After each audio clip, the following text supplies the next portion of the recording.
Alright, so you can see some things happened when I printed this in certain spots.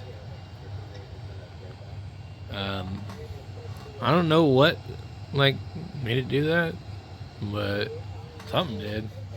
I think that was the was that the first one I did? Um, I'm not sure. Okay, so this one also screwed up right here too. There's like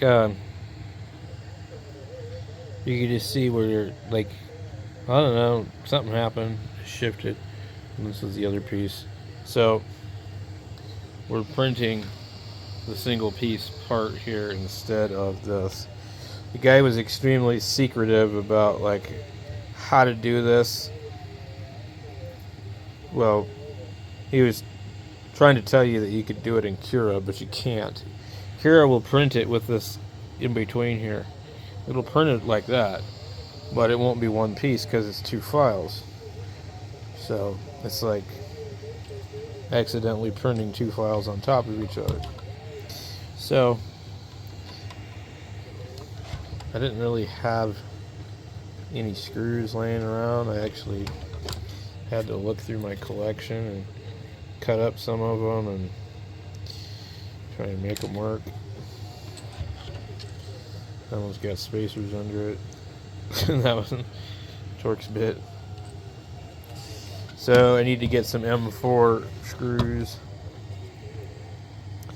But in the meantime, that's cool.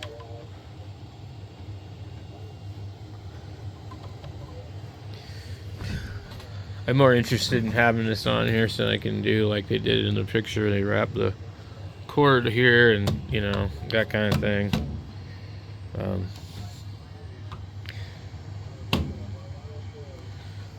Plus, I just think it looks kind of cool. So we've at least successfully done that, and so now we'll see if this will turn out or not.